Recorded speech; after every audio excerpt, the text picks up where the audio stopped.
Welcome. You're listening to TALRadio powered by Touch a Life Foundation, and this is Foodology. I'm radio host Devansh, and on this show, I talk about the enormous world of a little word called food.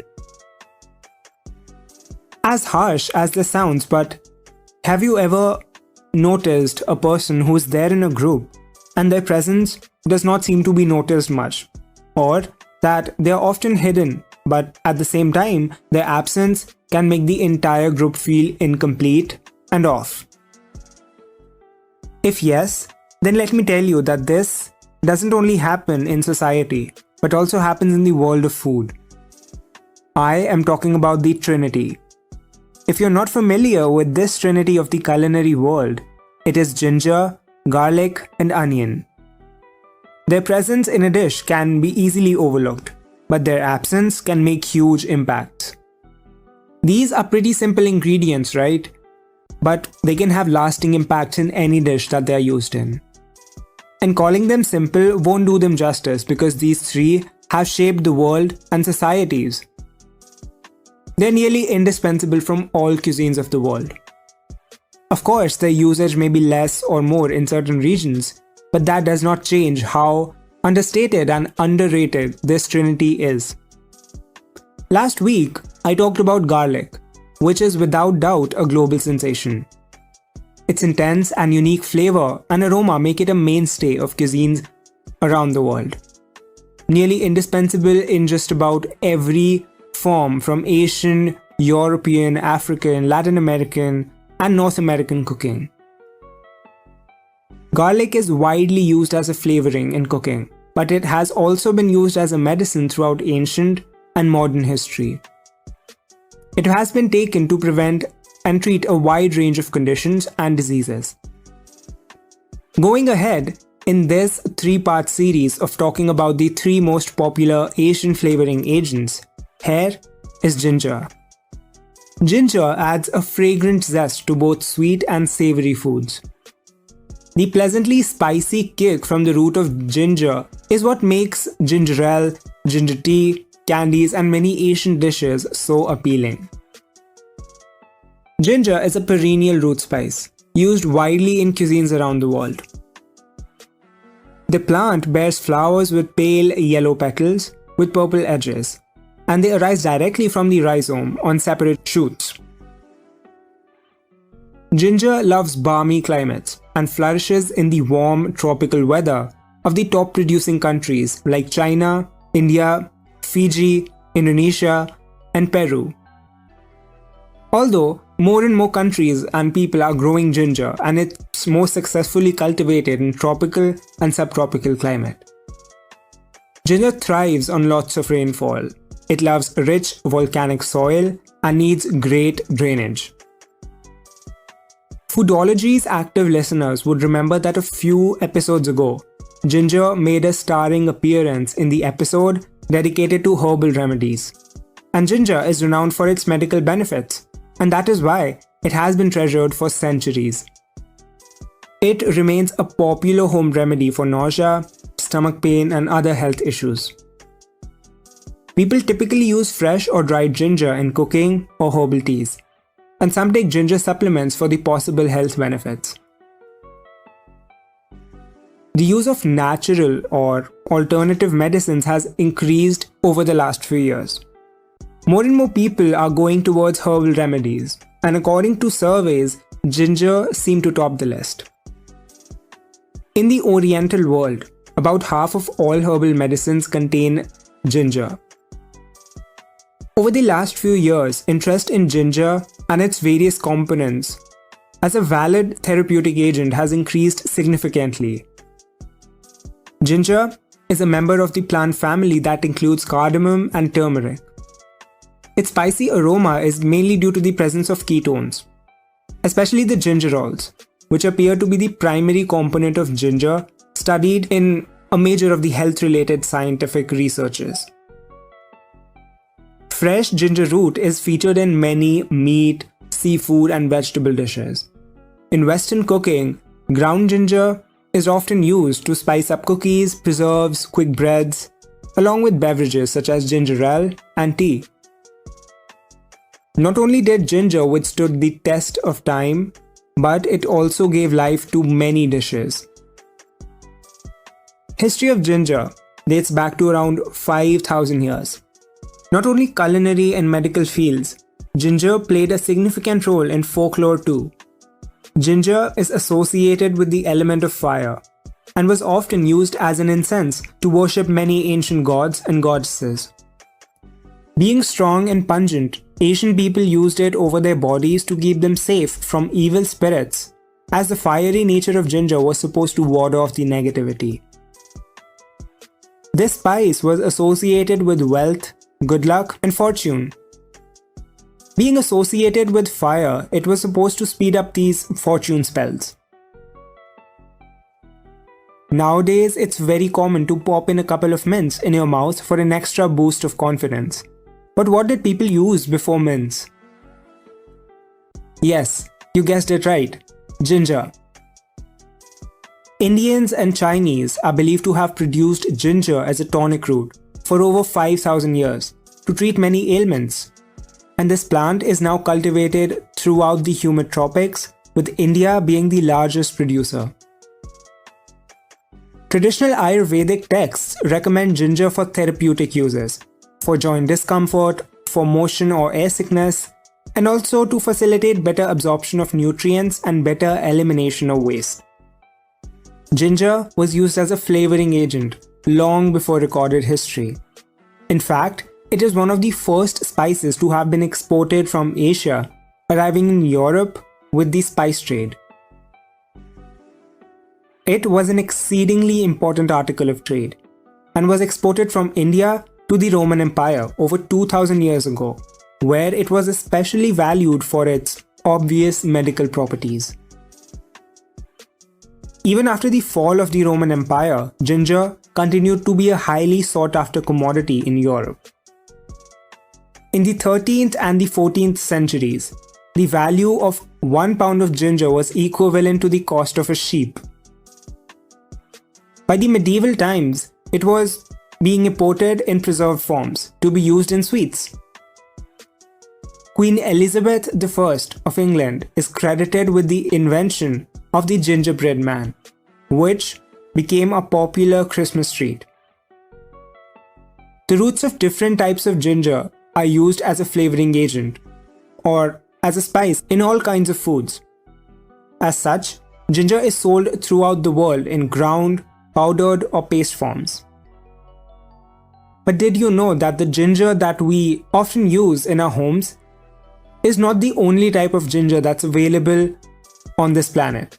There are other kinds of ginger cultivated by gardeners and even ornamental plants because of their vivid color flowers.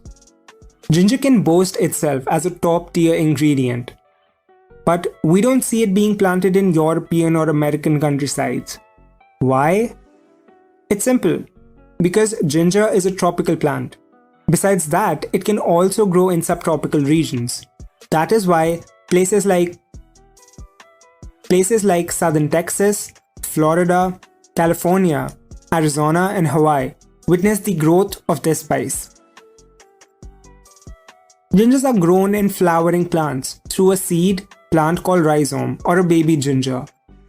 Their varieties have been changing throughout time. Today, ginger is grown in all tropical and subtropical areas. And there are a variety of commercial and naturally occurring forms. Let's talk about them. Galangal. Galangal root is native to southern Asia. It is closely related to ginger and turmeric and has been used in Ayurvedic and traditional Chinese medicine for centuries.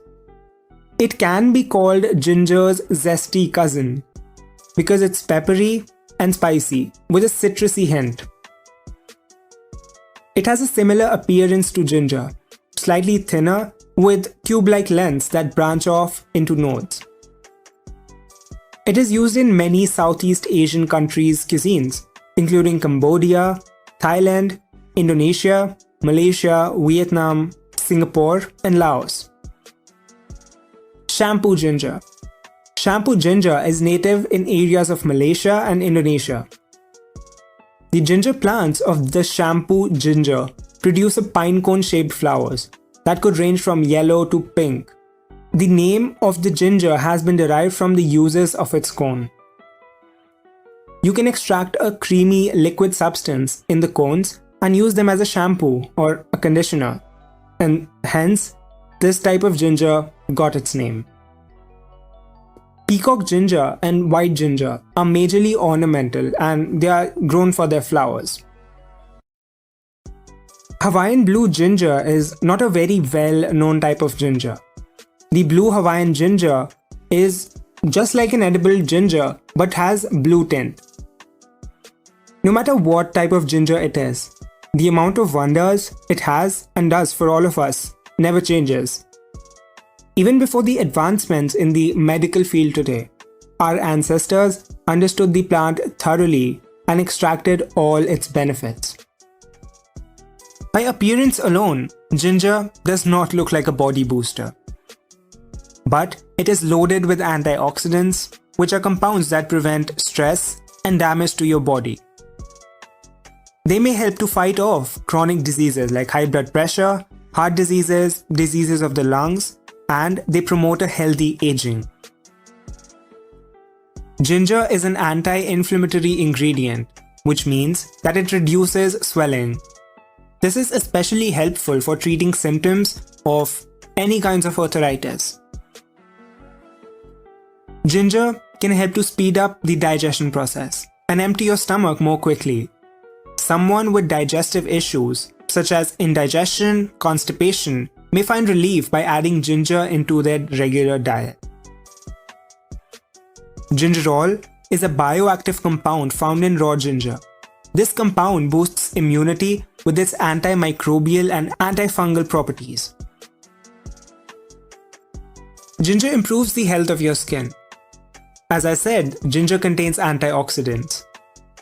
It increases the blood circulation and prevents damage by free radicals. It also protects the skin from UV rays and slows down the breakdown of collagen, making your skin look younger and healthier. One of the most common ways to consume ginger is in tea. To make ginger tea, you add pieces of chopped or sliced ginger to water and steep in. That's it. There have been a few studies into the benefits of ginger when it comes to weight and obesity. Ginger tea can help to combat that. It also relieves congestion associated with common cold. Try a cup of ginger tea for respiratory symptoms associated with environmental allergies. Ginger tea has calming properties that may help to lower your stress and tension. And if you're someone who isn't a fan of drinking hot beverages in this scorching heat, then too you can enjoy the benefits of ginger.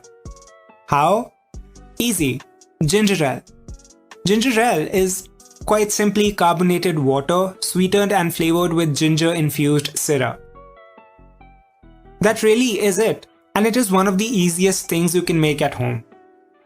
Dry ginger ale is enjoyed as a soft drink and as a mixer for alcoholic and non-alcoholic beverages. It is commonly used to combat stomach upset. In 1851, the first ginger ale was created in Ireland. This ginger ale was a soft drink with no alcohol. The carbonation was achieved by adding carbon dioxide. We are all familiar with gingerbread cookies. But that's not the only place ginger fits in.